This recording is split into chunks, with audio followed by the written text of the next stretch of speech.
Hey everybody, it's Deanna with Sassy Girl Entrepreneur, and I have Marisa Sergi here with RedHead Wines, RedHead Brands, and Luvabella Winery. I am so excited. Marisa and I have been friends for a while now, and I absolutely just love watching everything she keeps doing and growing. And it's like every time I turn around, there's something totally new. So, Marisa, how are you?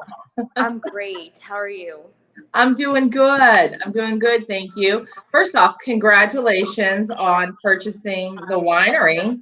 Thank That you. Thank you so You're much. welcome. That had to be kind of a crazy moment, or is it something that you had planned for a long time? I mean, we decided, Evan and I, my partner, to acquire Luvabella Winery back in October, but it took about 6 to 8 months. And to be honest, at the end of the whole process, it was a huge relief to just get it done. So I really think it was a huge relief in the grand scheme of things to get things closed out. And we were really working within the business already prior to the transition. So it wasn't super overwhelming. I have to say, at least from my first experience, it has been pretty smooth, and we have a really great team, and everyone's been enthusiastic to move forward. And of course, we're focusing on all the good stuff for our employees, culture and all that Mm, stuff. So it's been pretty nice. that's good. And I heard you have a great culture over there. I heard Oh, it that's through the good. grapevine. So tell me a little bit about Redhead Wine and just touch on like how did you get into Redhead Wine? What is Redhead Wine? Sure. So I started RedHead as a brand originally as my capstone project to graduate from Cornell University's viticulture enology program. And although it's just a project, I really envisioned it to be something that I could really emphasize my creativity and my love for wine. And after writing a business plan for the brand, I realized that I had something special. So from there, um, about 5 years later, we're in over a few thousand grocery stores, and things are going really well. That is awesome. So you have to tell me, 'cause I've heard this story before, but for anybody who hasn't heard the story, um, about when you first introduced it, when you were in school, your wings story. Okay, fair. I was like, where are we going with this? Yeah. Yeah, so it really was just a capstone project, and I received an email. If you're a student entrepreneur, to come to this meeting. They had my favorite hot wings from Wings Over Ithaca, and I'm like, okay, I do have a bottle of wine with me for my RedHead capstone, and I thought, okay, I'll bring it, grab some wings, and peace out. Yeah. Clearly, that's not what happened. The person running the meeting explained that if you're a student entrepreneur, you have to give a 60-second elevator pitch. And I was just too embarrassed if I would just, book it at that point. So I just Googled wine industry facts and how Redhead would play a key part in the industry as a small brand that I envisioned becoming something much more significant. And I was nominated for my college within Cornell's student business of the year nominee. So that's kind of how it all skyrocketed and encouraged me to write a business plan. So it was just going to be really a market research paper. And of course, my experience making the wine for the brand as my capstone. But then the business plan came into play, and then I realized I had something special from there. I love it. I love that story because you were just pushed, like shoved out of your comfort zone. Not even. Yes, definitely. So, you had to give like a little pitch, right? And giving a pitch when you've got a new product and you want to get it out there, how did you learn how to create your pitch? Because you had a great pitch. I heard it years ago. I think through, gosh, I'm not even sure where I heard it, but I heard Or your pitch we a long launched, time ago. or the We Launch program. I think it was through We Launch. Yeah.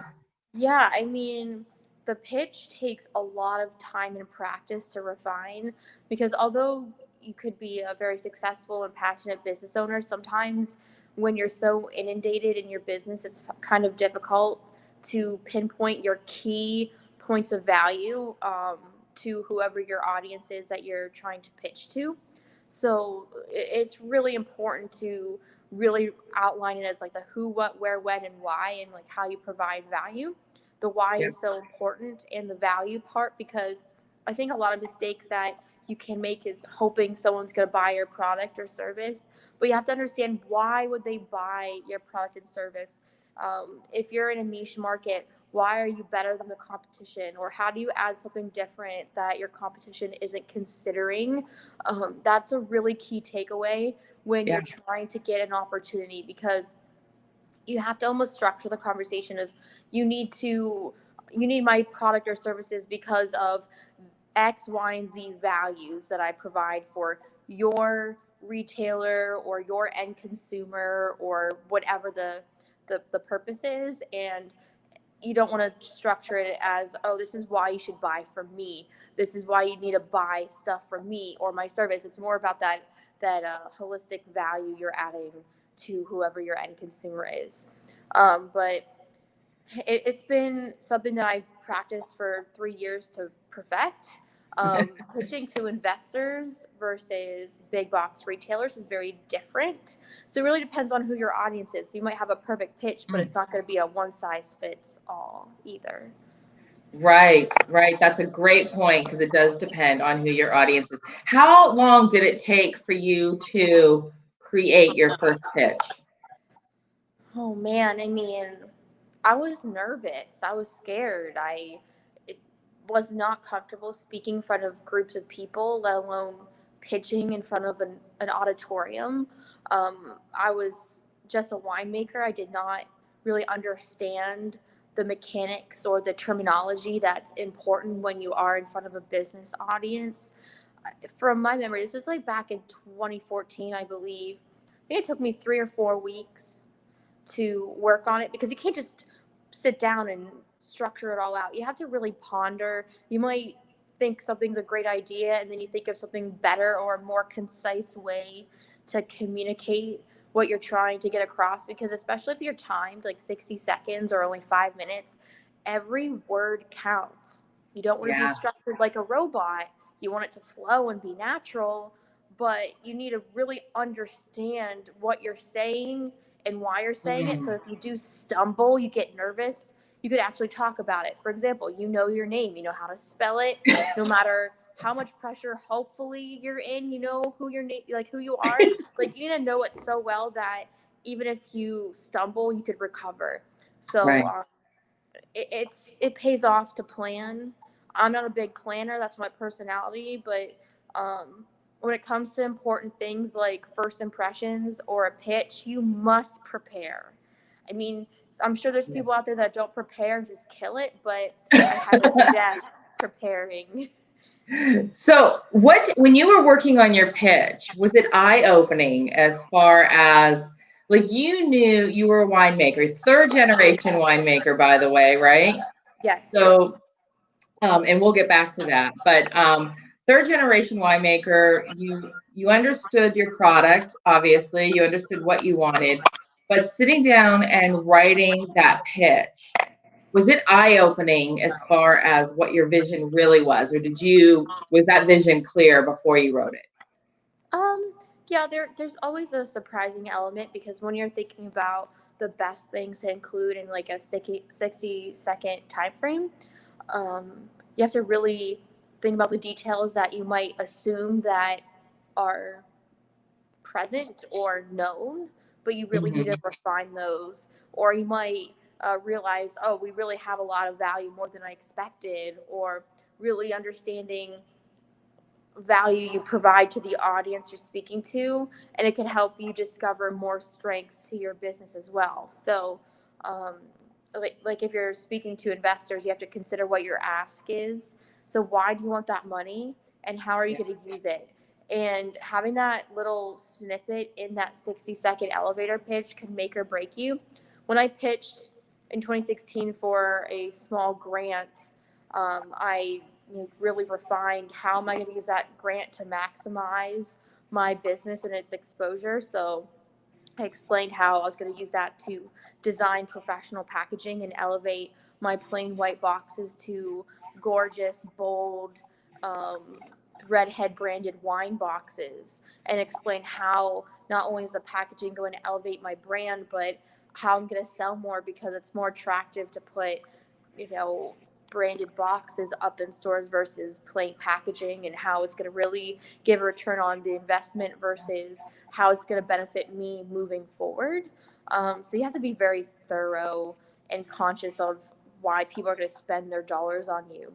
So Yeah. that's definitely a little snippet of advice from that experience, at least. Well, and thank you for sharing that, because I think that's so important. I think a lot of people do get hung up on the pitch and pitching their product, especially right now. I think entrepreneurship is really growing quite a bit, especially with COVID and people being out of jobs. They are looking for other means of supporting themselves and their family. So I've seen a lot of people turning to entrepreneurship, and there are some really great products out there. And of course, a lot of the products are duplicated. They're available anyway or anyhow, right? But there's something unique about each of them. And coming up with that pitch and getting them into retailers, I think is so important.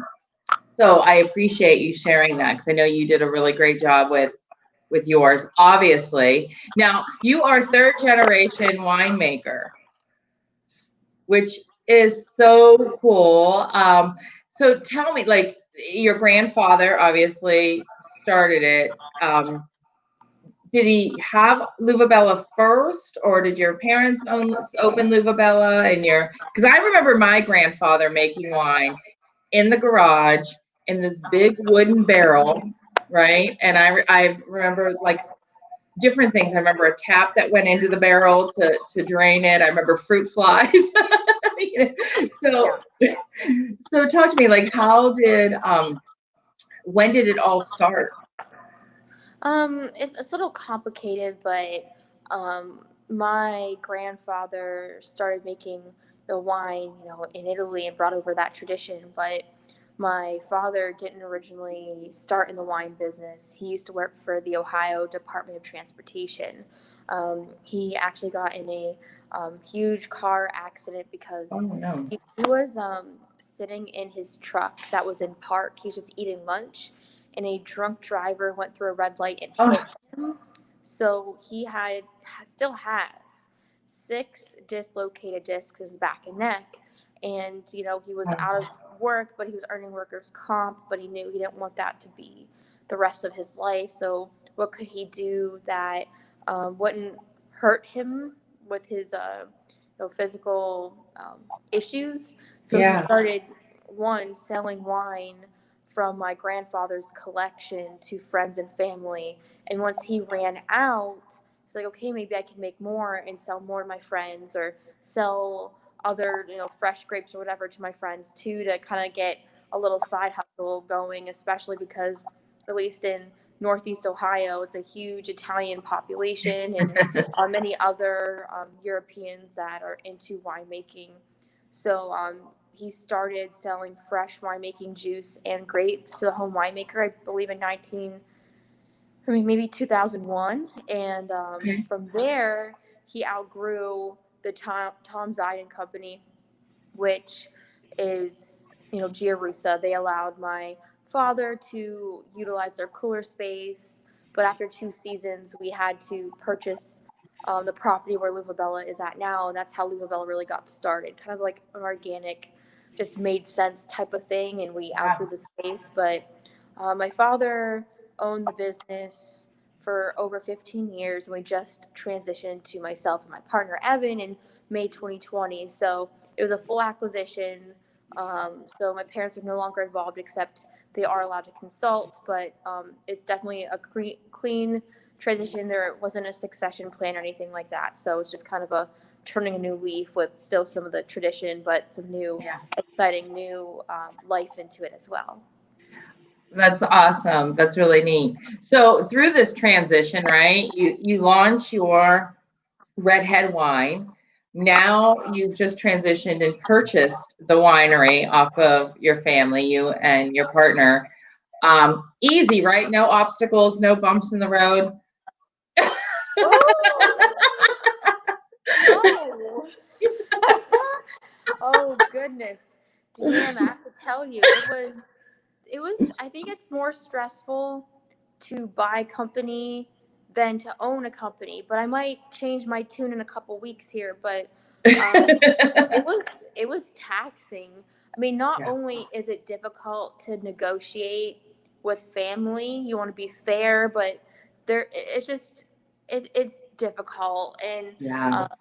It was in the middle of the pandemic. We started negotiation, I think in December of last year, maybe late November, and trailing into February, the pandemic hit, and it was very scary. I mean, were we gonna buy this company and then crash and burn and be in a really bad position? But after dealing with all the negotiations and evaluating the risk, we decided just to go for it. We had a great team. We knew we were capable, and if we could survive the pandemic, we could survive anything. And Yeah. we're actually in a growth phase right now. So we're definitely very grateful and we've definitely had to ninja step some stuff and implement new programming, but we're definitely doing well, and I'm very grateful. We actually just hired 6 total new people at the winery, so even though a lot of jobs were lost or laid off because of the pandemic, we've been able to absorb just a few additional people to give some more families some stability. So it's been really exciting and rewarding, especially because of that aspect. Very neat. So how when these obstacles hit, right? And let's just say like maybe some of the obstacles that you've faced since purchasing it, because I can't even imagine how challenging it would be to negotiate all the terms with family. Because you love your family, you know the blood, sweat, and tears that go into a business. There's emotion involved. So coming up with price or all these terms, right, can be such a sensitive, delicate line to talk about because you don't want to hurt or offend anybody. And you want to keep it real. It's still business, it's not personal, but it is personal. So we're not going to talk about that because that part I can't even imagine the challenge that was there. But let's just say the other little obstacles that have come up along the way. How do you deal with them when they come up? And we know that we're all going to be dealing with obstacles, and we've all dealt with them in one way. We're going to deal with more, unfortunately. But what do you do? Like, what do you tell yourself? How do you handle it? Yeah, I think it's more about just keeping that positive mentality. There's going to be a lot of bumps in the road, but you have to just kind of be in the mode to really look at the solution and not dwell on the negativity. And that's how you just have to keep rolling through not only business but personal life as well. And Yeah. really, the way you perceive things and react to things is really going to drive the direction of the company and the culture here. So it's something that I've been really conscious of, especially Evan as well. Do you hear, do you ever hear anything? 'Cause I know you're active on Twitter too. And Twitter is I love Twitter, but it's a different space. Do you ever hear anybody between like social media or friends or business acquaintances that they try to be helpful and give advice, but it's not positive, it's negative, and it's trying to detour you on a path that you're on? I really haven't had much of that. I Oh, mean, that's I really haven't expressed a whole lot of things publicly. It's been really internal. So I just know that the people that I'm talking to internally are here for the better for worse. And, yeah. I haven't really experienced anything like that. And if I did, I am not even going to blink an eye. Just, it's something that I wouldn't entertain if I felt like someone's trying to put me on the wrong road. Hmm. I'm pretty good at reading the room, and if there's someone with bad intention, I'm not even going to waste my time. So I hope other people have that strength because you don't want that person who is malicious to tear you down and make you feel bad about yourself or your capabilities, because like you're the one that's gonna be taking care of things at the end of the day, not them. So you got to listen to your inner self. But of course, reach out to people you trust, but just be wary of who you ask for help. That's good advice. Reach out to people you trust to get a clear thought if you're not sure, if you're on the fence of what they're saying is right or wrong. So I know when you launched RedHead, we're going back to RedHead. I know we're hopping between Luvabella and RedHead. You got into Walmart at were you 24 when you got into Walmart? Probably 23 or 24. I'm not sure. Okay, I can't remember either off the top of my head, but pretty darn young. You got your product on the shelves at Walmart, which is so impressive. Thank you. You're welcome. You're welcome. If somebody is listening and they've got a product, whether it is a wine or craft beer or soap or candle or whatever, and they want to get into a big box store like Walmart or Target, how do you do that? What do you do? Sure. I mean, the best advice I can give is really utilize LinkedIn, make connections with those who work there, and try to reach out. But there's an art of reaching out on LinkedIn. You don't want to just click the button and say, please buy my stuff. You need to really be strategic with the relationships. I mean, to be fully transparent, if you send me a sales pitch, I'll disconnect from you. I do the same thing. I mean, LinkedIn is not an easy way to sell your product or service. It's all about relationships, curating the right relationships. I mean, think about it. If you saw the Target wine buyer on the street, would you just walk up to him and be like, hey, this is my stuff. This is how much it costs. Do you want to buy it? Do you want to? Hey, no. You'd be like, hey, how are you? Ask questions or read relevant articles about Target, and mention that you read that this is trending. Do you see this being whatever? Like, add value, be interested in what they're working on, or tell your story in an organic way, so they can kind of get to know you from a distance. So post stuff about your business or what you're doing, your volunteer work, and then after 3 to 6 months, you'll be like, hey, my name's Marissa. We've been connected on here for a while. I've been wanting to reach out. I'm super interested in selling my products to your store because I think it's going to add XY value to this category. Are you interested in learning more? Boom, done. If they're interested, great. If they're not, respect their opinion and try again in a couple more months. Like, you can follow up, it's still fine, but there's an art of selling. You can't just throw darts at something and hopefully something hits. So yeah, great advice. And I do the exact same thing on LinkedIn. If I connect with you and I immediately get an email with a sales pitch, I'm removing that connection because it's a one-sided. I don't want to hear sales pitch. I want to nurture a relationship. I want to get to know people and make it a win-win, and just even see if there's a natural fit there, on a business level. But I absolutely agree. How hard is it staying on the shelves in Walmart? I mean, once you get in, is it like done? You can forget it, you're good, or like is it a lot of upkeep and maintenance? No, it's a full-time job for any retailer, not just Walmart. Any retailer deserves and needs your undivided attention when it comes to distributor or attention to detail. For example, like Walmart, they just continue the bottom 20% performing wines in the category. So if you're not above that 20%, forget about it. So how are you communicating your product to their consumer? Are you putting marketing material out there? Are you putting ads? Are you making it fun and fresh? You have to do a little bit of everything and put your relationships out there and earn that relationship with that store manager, that department manager, any associate at that store, because that's going to make or break you as well. You have to be willing to put yourself out there. You can't just send a box of your stuff and it's going to be just great. Your product could sit in the back room for 4 weeks and no one would care. You need to show up, introduce yourself. It's definitely a very difficult thing, but you have to do it. It pays in the long run. I mean, I've been doing that for over 3 years now, and it's definitely a little less maintenance now that I put in that additional work at the beginning, but I still go visit stores when I can or communicate to all my retailers. So it's definitely something you need to really want and really need to execute on. It can't just drop in your lap. Right.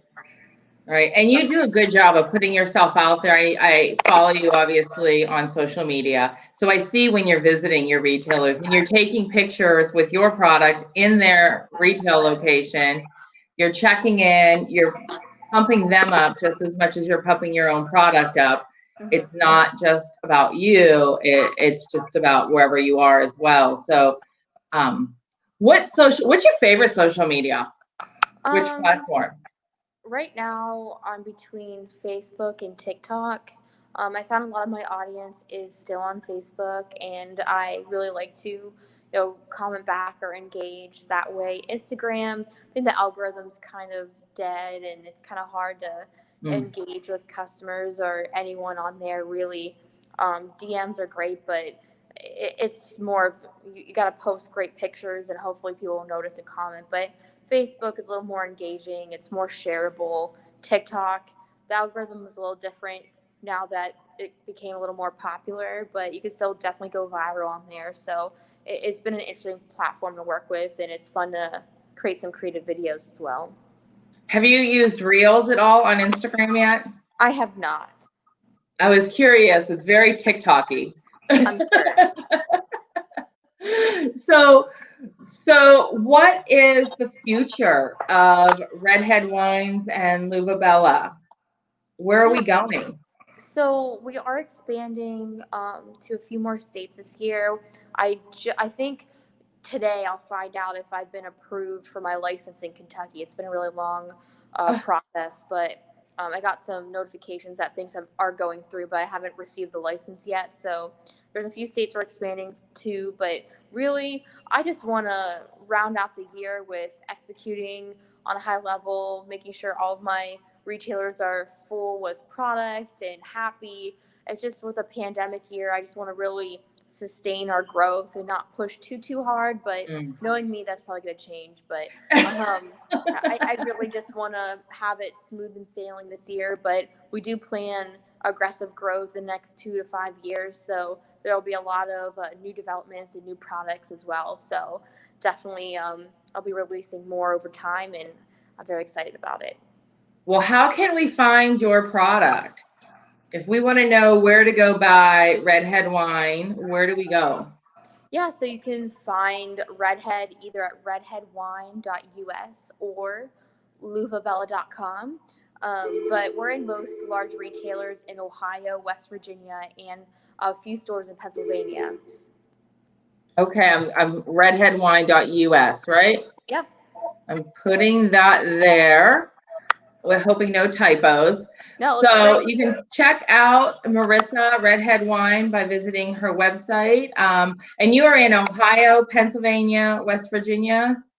Yes, and we're expanding to Virginia and Kentucky sometime this year. We just got to get all the licenses in play, and we should be good to go. So I am so excited for you, Marisa. I truly am. I have loved watching this. I love our chats. And I do. I love our chats and our coffee time at Mocha House. I miss it. Yes, and as soon as I get back to Ohio, we will definitely get together and have coffee again and talk some more. But thank you so much for coming on and sharing your story and talking about pitches and obstacles and how to get into big box stores. And just congratulations on everything that you've got going on. Thank you. I really appreciate it. Anytime you need me on the show, I'll be there. So awesome. Thank you. And we'll catch everybody next week. Bye. Sounds good.